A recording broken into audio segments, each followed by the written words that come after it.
Welcome back to part 3. So now we're going to have a look at a sociolinguistic approach, and this is Lebov's approach, and you can see there Darnton and Lambrou deal with this on pages 101 to 102. So these are the different aspects that Lebov identifies that happen within a story.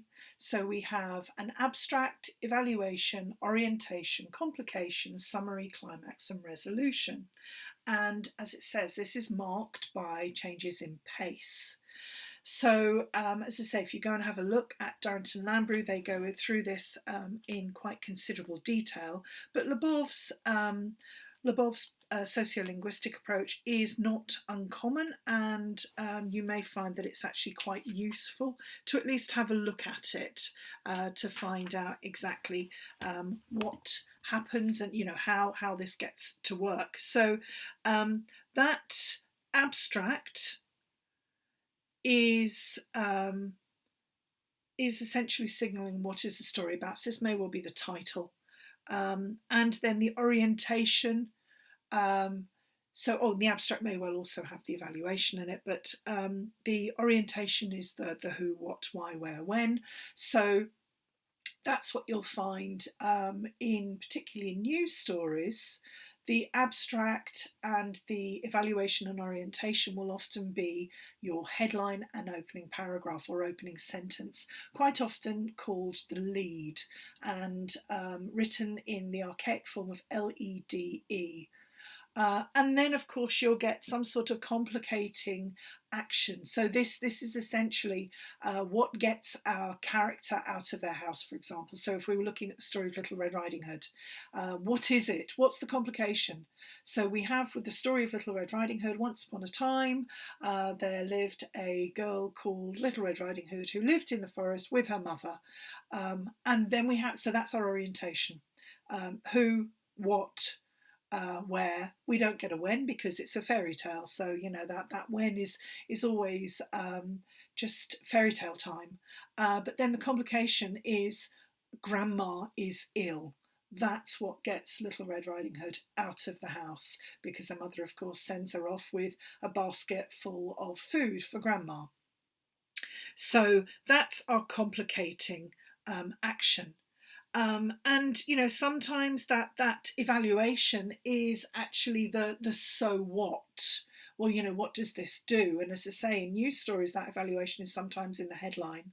But we have that complication, and then that will actually begin to perhaps tell us what happened next.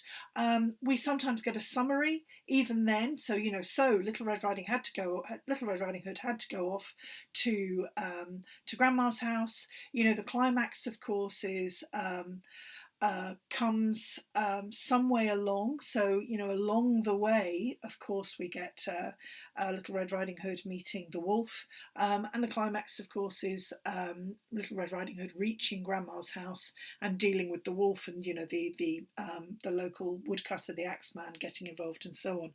And the resolution is, of course, well, what finally happened? What was the outcome? And, of course, in fairy tales, that's very much they all lived happily ever after. Well, apart from the wolf, of course.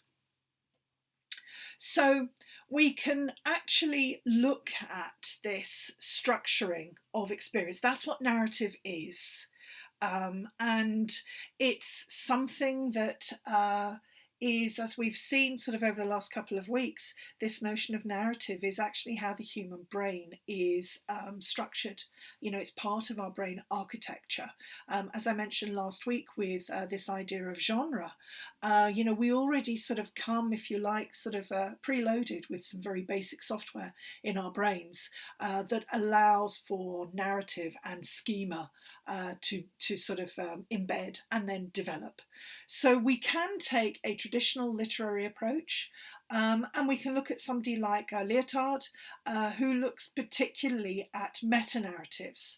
So those types of stories, or those big stories, those myths, those ideas which a culture tells itself, its ideology, its idea of what is natural in its societal order.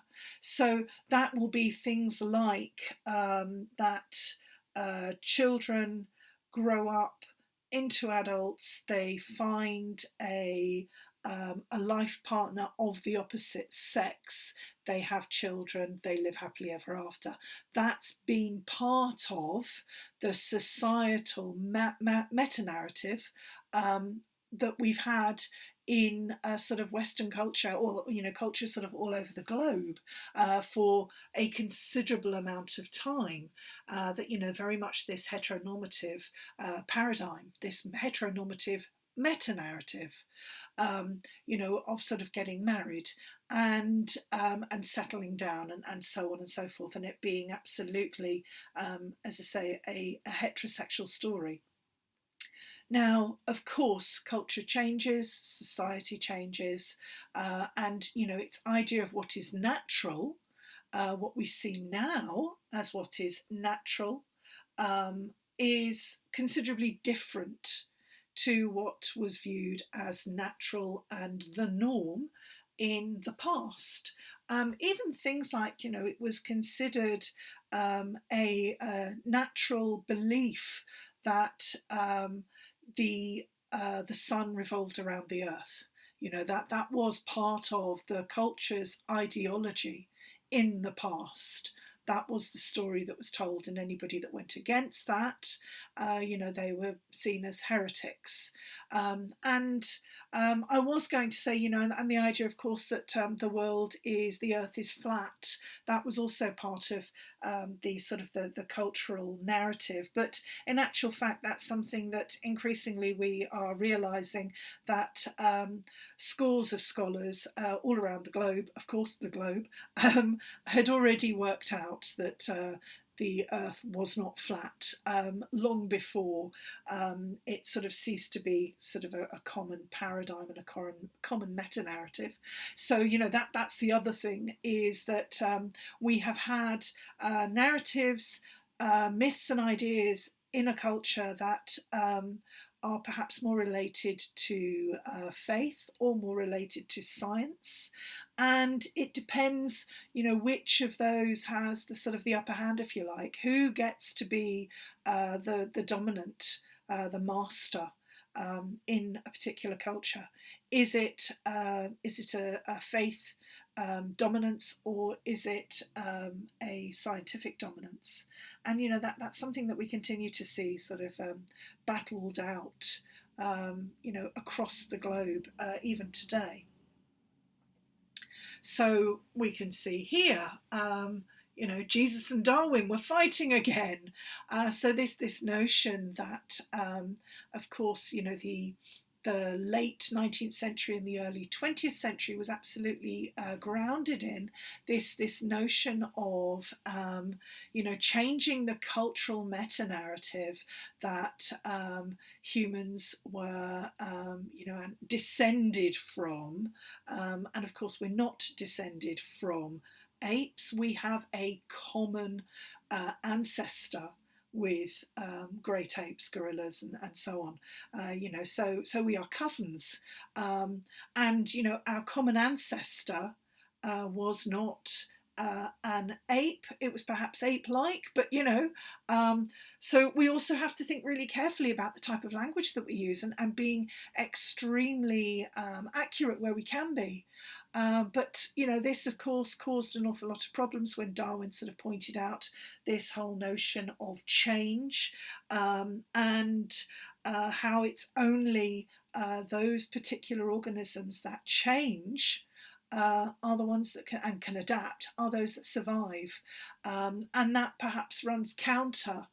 Well, not perhaps, it does run counter to the meta-narrative that we find in the Bible, in the Old Testament, the story, in Genesis of Adam and Eve, and the world being created in 7 days. Now, we could perhaps speak to some scientists who might actually say, well, you know what, that meta-narrative in the Bible doesn't necessarily run counter to everything, because if we accept that the Bible is a collection of books which has a variety of different genres of literature in there, and some parts are historical tellings, but other things, perhaps the story in Genesis, the origin story of the world, is maybe that's metaphorical. And actually, that's the sort of the best that people could do at the time that the book of Genesis was written. That's the best that perhaps they could do with the information available to them. And of course, now we have scientific evidence for things like the Big Bang. But it is possible to, instead of having Jesus and Darwin fighting, it's perhaps possible to contextualize each, the creationist stories and science. Perhaps it is possible to find some sort of contextualizing of those stories within science. But you'd have to speak to a Bible scholar for some of that. But anyway, we have this really important meta-narrative being questioned at the beginning of the 20th century. And, we have the arrival, certainly in literature, of modernism, and not just in literature, we also have it in music, and we have it in art, visual art as well. So, the world changes at the beginning of the 20th century, and a lot of it is to do with rejecting these meta-narratives that were dominant, and that dominance was in part a faith dominance.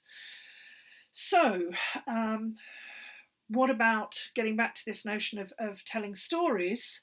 There are basically two ways of telling a story, as it says there, two ways of representing a story, and both, of course, within a narration. So, that narration might be a zero focalization, an omniscient telling.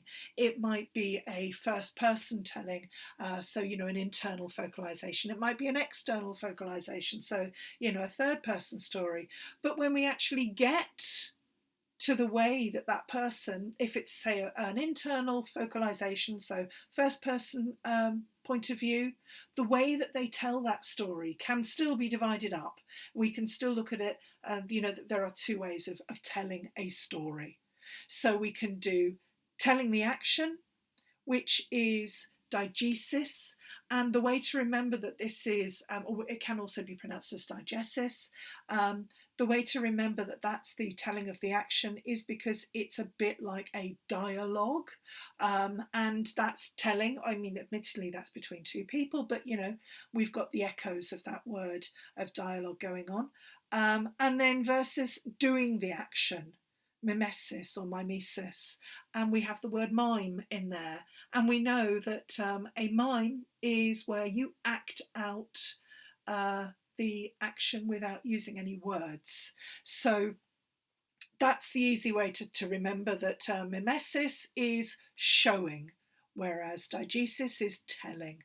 So yeah, telling versus showing. And it could be, the poet telling us, instead of the poet, sort of effacing their self-effacing behind the direct speech of characters. So, this is the writer telling us, then these people went here, they did that, this happened and that happened and so on, versus the writer actually sort of giving us the speech and describing the actions. Instead of saying this man is happy, perhaps saying, this character laughed or smiled, or we perhaps have some other paradigm that explains that this is absolutely explaining happiness.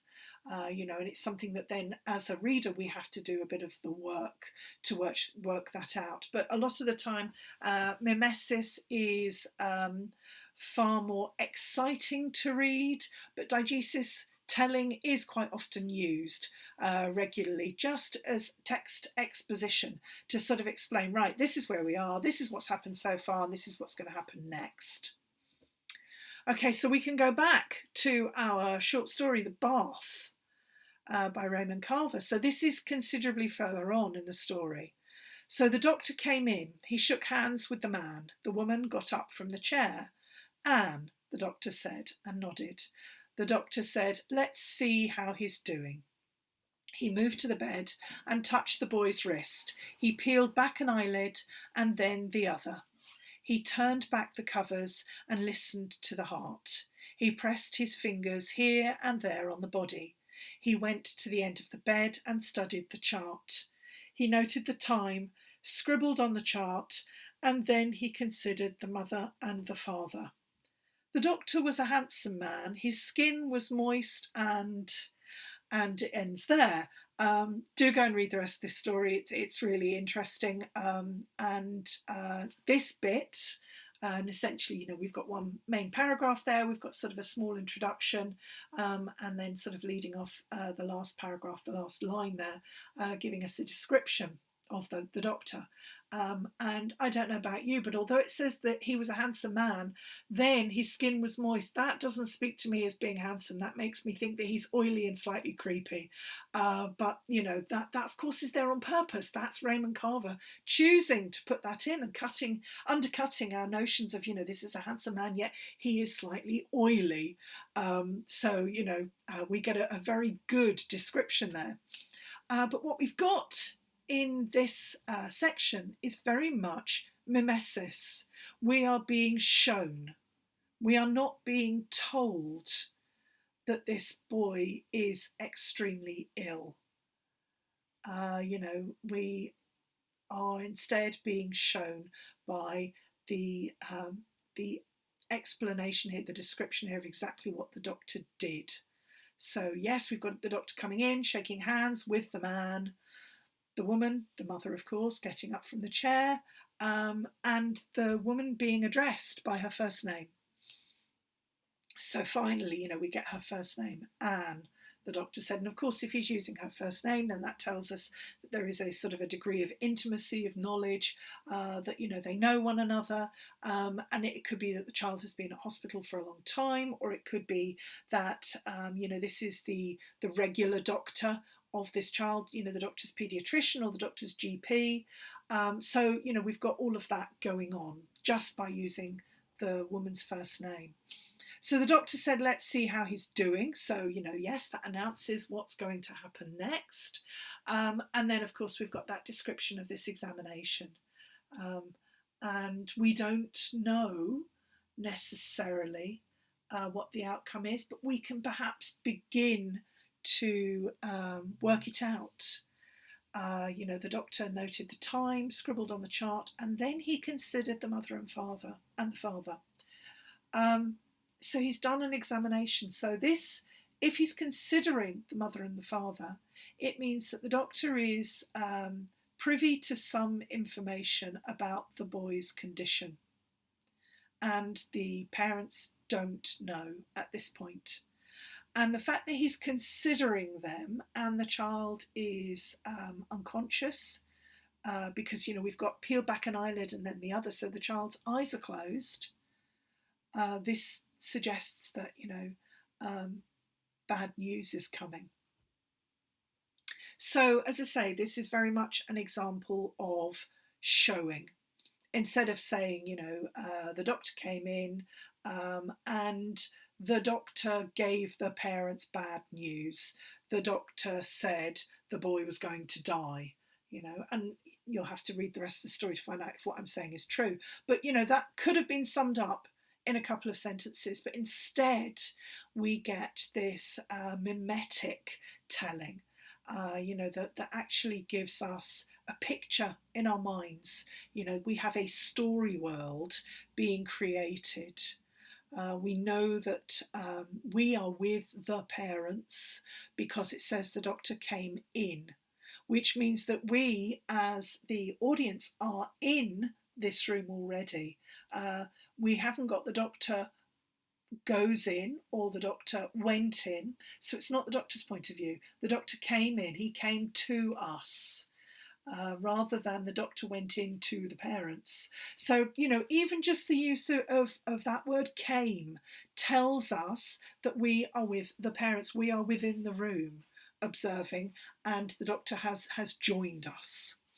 and then of course, shaking hands and so on. And we can actually begin to, well, we know that this room has a chair in it, we know that there is a bed where the child is, and we know that at the end of the bed there is a chart. So this tells us that this child is not in his own bed, he is actually in a hospital bed. And we would probably have guessed that anyway by, saying the doctor came in, but we might have thought, well, perhaps this is a home call, a home visit, and the doctor has come in. But as soon as we have the chart at the end of the bed, then we know that this child is in hospital, which of course tells us that this is a serious situation. Okay, so let's move on to the next one. So, and this is summing up. This is our last slide. So a narrative is a way of structuring and representing lived experience. But also, of course, a narrative is a way of structuring and representing an imagined experience too. The key point here is that this is how we tell stories, and we tell stories using a narrative, a way of narrating.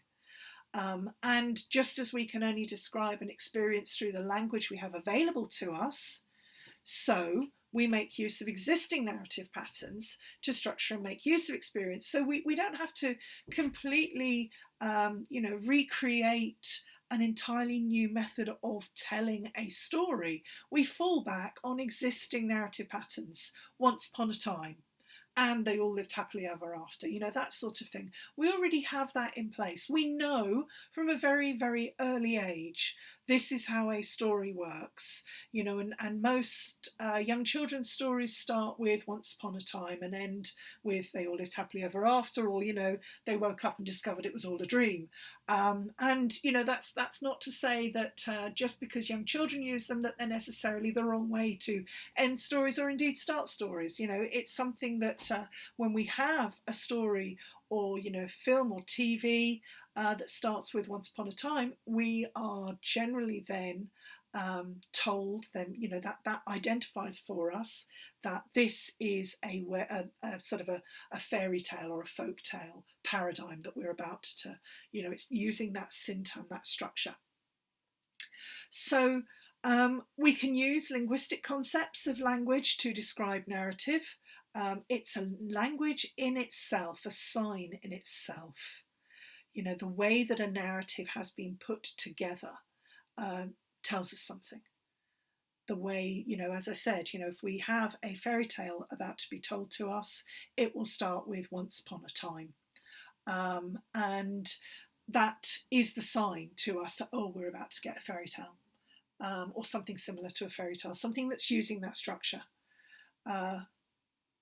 Whereas there are other types of structures that perhaps, somebody talking directly to the audience, so whether that's in film or television, or even in a novel, when you're directly addressed, that often tells us that, well, I won't say novel, I'll say in a piece of text, that often tells us that if we're being addressed directly by the author, that this is more likely to be a real lived experience, in the way that we have news reporters.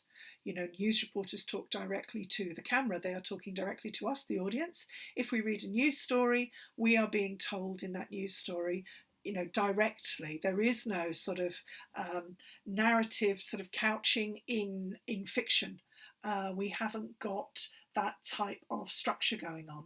And, we know from the opening sentences, we know this is not fiction, or, we know that this is a real lived life, a real lived experience. And we can pick that out. So that's the thing.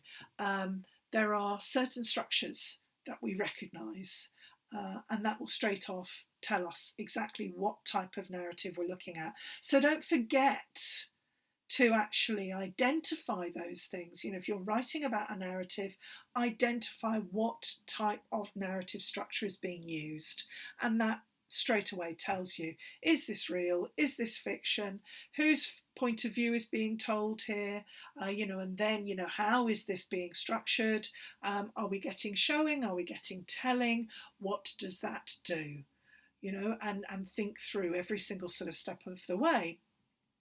So, as it says there on the fourth point, the limitations of structuralist narratology, so explaining narrative in terms of binary oppositions or levels of construction, the underlying structure is privileged over superficial manifestations of storytelling.